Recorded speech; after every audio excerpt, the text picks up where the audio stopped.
You're not tired. You're holding your breath through years of emotional compression. No one taught you how to let it out. The grief, the rage, the unspoken disappointments. You were told to be strong, to keep going, to not make a scene. And so you did. You smiled while your heart fractured. You worked harder while your soul withered. You said, "I'm fine," so many times. You started to believe it. Carl Jung once wrote, "The most terrifying thing is to accept oneself completely." But maybe the truth isn't that you're tired. Maybe you're full of suppressed memories, full of swallowed emotions, full of unshed tears that hardened into fatigue. And that heaviness you feel, it's not from doing too much, it's from feeling too little for too long. In this video, we're going to dive into what your nervous system has been trying to tell you for years. Why rest doesn't help, why you still feel disconnected even when life seems fine, and how Carl Jung's teachings reveal the silent war you've been fighting, not with others but with yourself. If you've ever looked in the mirror and wondered, "Why am I still exhausted?" this might be the answer you've been too. Strong to admit, you're not weak. You're carrying what no one helped you unpack. There's a kind of exhaustion that no amount of sleep can touch. The kind that doesn't start in your muscles, but in your soul. You wake up tired not because your body failed you, but because your emotions were never allowed to speak. Carl Jung believed that much of what we call fatigue is actually a defense mechanism, a shield against feelings we were taught to fear, ignore, or bury. So you learned to function, to smile when you were crumbling, to help others while quietly drowning, to call it discipline, when it was actually self-abandonment. But now something in you is stirring, not louder, just clearer. You're starting to question why you're always the one holding it together, even when you're falling apart inside. You're starting to realize that your restlessness isn't laziness. It's a language, a cry from the parts of you that were silenced for too long. In this video, we'll explore what traditional healing never taught you, that burnout is often emotional, that the body remembers what the mind has forgotten, and that true rest begins when the war inside you ends. If this resonates, there's a deeper guide waiting in the pinned comment, a mirror for the parts of you that need a safer kind of permission, not a fix, a reunion. And if you are ready to stop surviving and start remembering, subscribe. Here your healing isn't questioned, it's honored. The real reason you feel drained fatigue isn't always physical. Sometimes it's emotional, sometimes it's spiritual, and sometimes it's ancestral. What you're feeling right now, that deep tiredness in your bones, that heaviness behind your eyes, that quiet ache in your chest when everything is fine, isn't weakness. It's accumulation. Accumulation of all the things you never got to express, all the emotions you had to edit, all the needs you silenced to keep the peace. Carl Jung called this the burden of the unconscious, a hidden reservoir where we store everything we weren't allowed to feel, grief you never voiced, anger you swallowed, fear you outgrew before it was safe to name. Over time, the weight of what's unfelt begins to distort your energy. You smile, but it costs you. You help, but you're running on fumes. You say yes, but your body screams no in ways you no longer recognize. This isn't laziness, it's emotional depletion. And here's the terrifying part. You've normalized it. You've convinced yourself that being the strong one is just your role, that others rely on you, that your silence is noble, that your exhaustion is something to push through. But Jung warned us, when we ignore what lives in the unconscious, it doesn't disappear, it governs us. You're not tired because you failed. You're tired because you've succeeded at surviving. You survived by being agreeable, by being competent, by being quiet. But those versions of you came with a price. self-suppression. Because the truth is, your body has become the storage unit for all the things you didn't get to unpack emotionally. That recurring neck pain? Maybe it's not posture. Maybe it's the tension of 1,000 unspoken words. That jaw that clenches at night? Maybe it's not stress. Maybe it's repressed anger, never allowed to scream. That lump in your throat when someone misunderstands you? It's not trivial. It's grief from a time you learned that speaking your truth came with consequences. You've been carrying all of this in silence because no one ever told you it was okay to not be okay. Because being emotional made you feel unsafe. Because your tears once made someone else uncomfortable, so you turned them into armor. But armor isn't sustainable. It's heavy. And after years of carrying it, you start to forget how it feels to simply rest in your own skin. Jung called this fragmentation, when your psyche splits to protect itself from emotional overload. You lose access to parts of yourself, not because they're gone, but because they were deemed too much to be loved. So now you operate from the parts that are safe, the logical, the productive, the polite, and the rest, the raw, tender, angry, messy parts. They live underground, still alive, still speaking, but through symptoms, through burnout, through shutdowns, through the sense that no matter how much you sleep, you're still not rested. That's not coincidence. That's your body asking for something deeper than sleep. It's asking for truth. Because beneath every form of exhaustion is a truth that was silenced too early. You didn't just lose energy. You lost access to your own voice, your own rhythm, your own right to pause without guilt. That is the real reason you feel drained. Not because of your calendar, not because of your habits, but because of the internal contract you made long ago. To be who they needed, even if it meant abandoning who you were. But that contract, it can be rewritten. It begins when you realize that your fatigue isn't something to conquer. It's something to listen to. It's a language, a signal, a sacred whisper from the parts of you that no longer want to live in the dark. And Jung reminds us, healing isn't becoming someone else. It's recovering who you were before the world taught you who to be. So ask yourself, what am I holding? That was never mine to carry. What have I swallowed so others could feel comfortable? What is my exhaustion trying to say that I've been too tired to hear? Because when you begin to answer those questions, the healing doesn't just begin. It returns. And in that return, you begin to remember what peace feels like, not as absence of responsibility, but as the presence of yourself. What you've swallowed in silence. There are stories inside you that no one has heard, not because you didn't want to tell them, but because you learned too early that no one would understand. So you swallowed them. You swallowed the pain of being dismissed, the confusion of being gaslit, the ache of being emotionally invisible. And over time, what you swallowed didn't just disappear. It began to live inside you.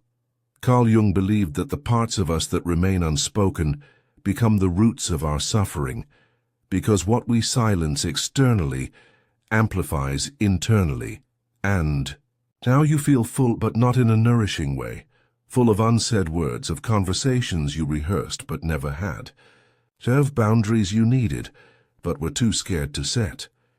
You carry disappointments like shadows in your body, smiles you forced, laughter you faked. And the worst part? No one noticed, because you became so good at hiding the truth. You started to forget it yourself. That's the curse of emotional silence. It distorts your self-perception. It convinces you that your needs are too loud, that your truth is too much, that your pain is a burden. So you learn to shrink, to self-edit, to defer your truth in the name of keeping things peaceful. But peace built on silence is not peace. It's suppression dressed in politeness. Jung called this inner collapse a kind of psychic starvation. not of food, but of authenticity, of emotional oxygen. You tell yourself, I'm okay when you're not. You hold space for others while your own grief goes untouched. You tolerate what hurts just to avoid making others uncomfortable. And each time you do, you abandon yourself again. The child in you still wants to speak, but your adult has built a life where truth feels like a threat, where feelings are filtered through logic, where vulnerability feels dangerous. But here's what you need to hear. What you swallowed is not gone. It's just silent. And that silence echoes through your anxiety, through your insomnia, through your inability to rest without guilt. That is the weight no one sees, but you feel it, in your chest, in your jaw, in your inability to be present, because your inner world is too loud to ignore, and sometimes the loudest pain is the one without words, the ache of needing to cry but not being able to, the tension of wanting to scream but holding it in because you're not that kind of person, the longing to be held but feeling like you have to earn it. First, Carl Jung said, neurosis is always a substitute for legitimate suffering. In other words, when you don't feel your pain, you start becoming it. You become reactive. You become withdrawn. You become what you were trying to avoid.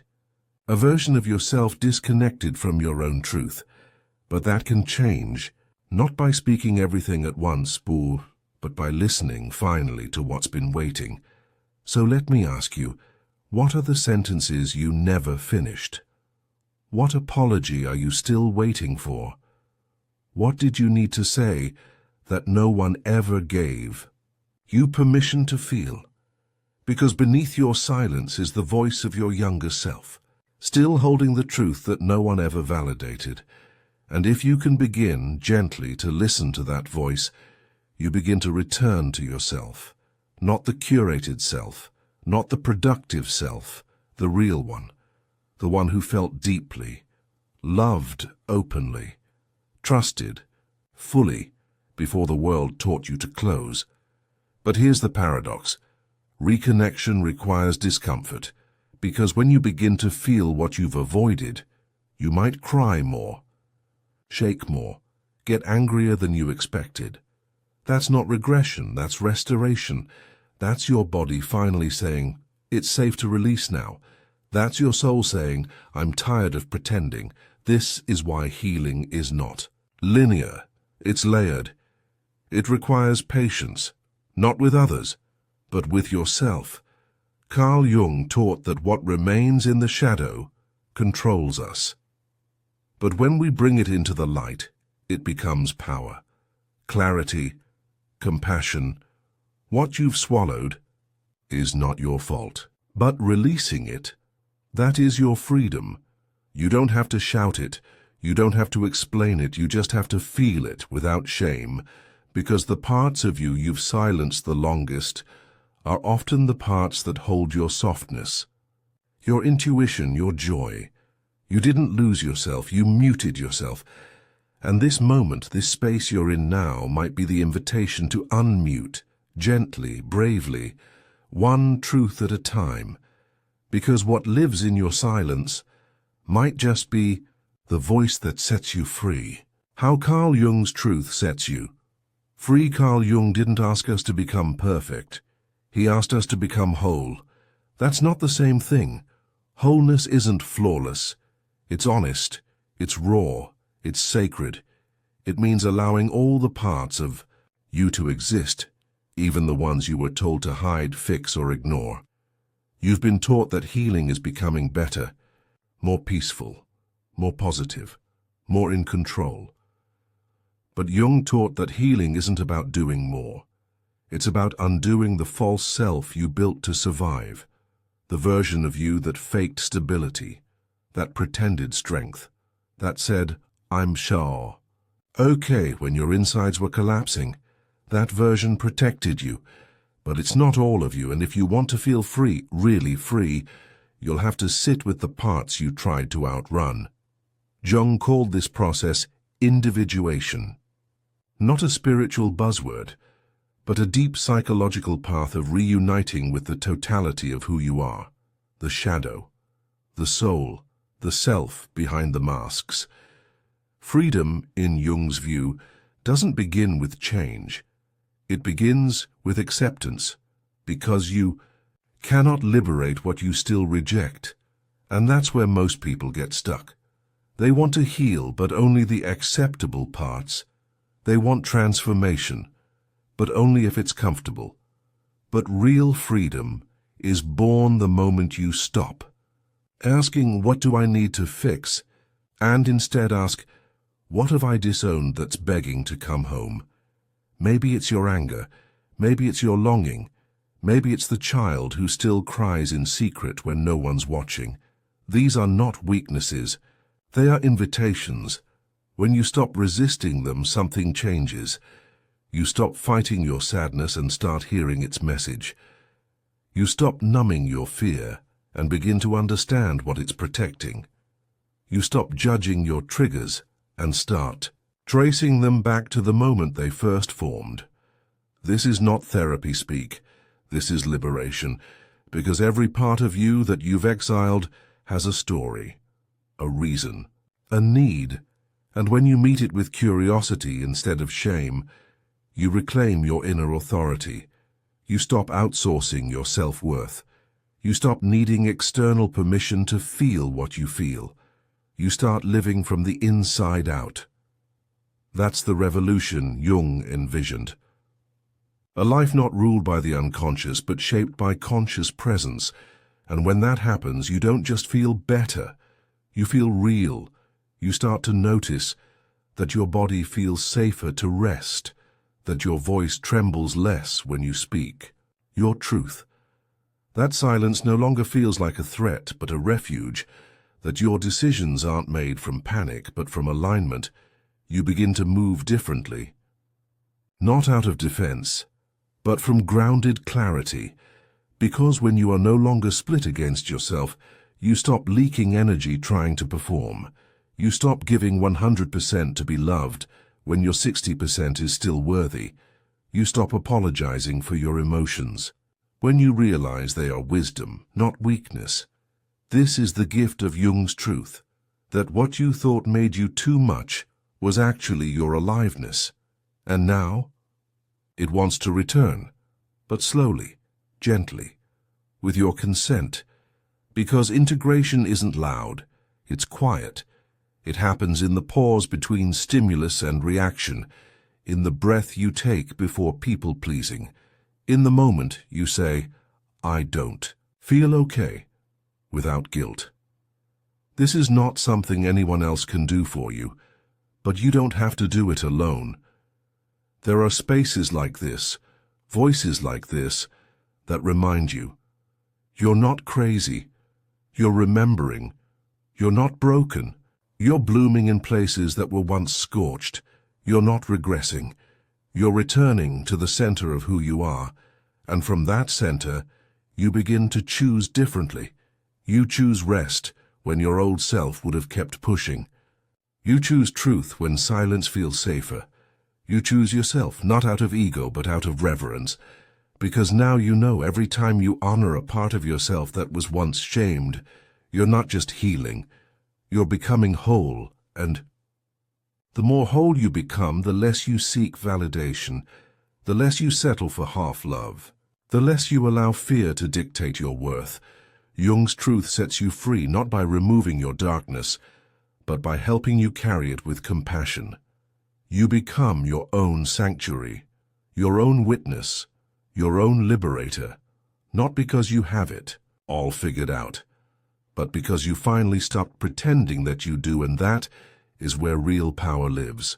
You're not tired. You're coming back to life. There comes a moment on the path of healing when you realize you were never weak, just overburdened. You weren't broken, just unheard. You weren't lost. You were surviving in silence, carrying truths too heavy for the child you once were. and too sacred to be spoken until now. And now, you're remembering, not suddenly, not all at once, but gently, like light returning to a dimly lit room. Carl Jung understood this moment intimately. The space between collapse and clarity. The breath between identity and essence. He didn't speak of healing as something grand. He spoke of wholeness, as a return to the totality of who you are beneath the performance, beneath the pain. This tiredness you feel is not laziness, it's not failure. It's a signal, a sign that your inner system is no longer willing to carry what was never yours, that your soul is ready to exhale what your mouth never got to say, that your body is pleading for what Jung called integration, the meeting of all your parts without resistance, because everything you've swallowed in silence has shaped you, the way you stay quiet when you want to scream, the way you smile through pain, the way you disappear emotionally just to avoid being a burden. But those patterns, though brilliant for survival, are not required for your liberation. You don't need to earn rest. You don't need to justify why your story still lives in your body. You don't need to keep shrinking to be safe. You're allowed to be tired. You're allowed to not be okay. You're allowed to reclaim the softness that once felt dangerous. And here's the truth no one ever told you. The moment you stop judging your exhaustion, you begin to transform it. Because the fatigue is not the enemy. It's the messenger. It says, you've been carrying too much. So you've gone too long without being seen. You've silenced yourself so well, even you forgot what you sound like. But now something is shifting. Because if you're still here, if you're still listening, if your chest is tight and your eyes feel warm, that means your body is responding, not to these words, but to your truth, the one that lived beneath the noise, the one that waited beneath every, I'm fine, the one that whispered at 2 a.m., I can't do this alone anymore. Carl Jung didn't give us steps, he gave us mirrors, and what you've seen today is not a roadmap, it's a reflection of your ache, of your strength, of the parts of you that are not gone, just buried. And now it's time to dig with grace. It's time to sit with your sadness, not to drown in it, but to listen to it, to hold your fear not as a flaw, but as a part of you that once had no protector, to meet your silence not with shame but with presence. You don't have to explain it to anyone. You don't have to have the right words. You just have to stay. Stay with yourself when the old pattern tells you to run. Stay with your truth when your reflex is to dismiss it. Stay with your heart when the world tells you to numb it. That is the beginning of coming back to life. Not as a better version of yourself, but as the truest one, the one who breathes slowly, speaks honestly, feels deeply, without apology. This is not weakness. This is sacred resilience, and maybe no one taught you how to feel safe in your own company. Maybe no one showed you how to be whole without permission. But today, you're doing something they never modeled for you. You're listening. You're feeling. You're remembering, and that right there is healing, not because everything is fixed, but because you stopped abandoning yourself in order to seem okay. So if this message held up a mirror to something inside you, if it put words to a weight you didn't know how to name, know that you are not alone in this. You have a gentle guide, an e-book for those who are ready to go even deeper. See, it's not a solution, it's a space, a soft place to land for the parts of you still learning how to speak. You'll find it in the pinned comment, and if this space felt like truth, like breath, like home, I invite you to stay with us. Subscribe to this channel. We don't believe in pretending. We believe in remembering, in reclaiming, in rising, quietly, consistently, and courageously. Here, your healing is not just welcome. It's witnessed, and no matter where you are in your journey, whether you're unraveling or rebuilding, whether you're exhausted or just beginning to feel, Remember this, you're not tired, you're returning, and that is the most sacred kind of awakening there is.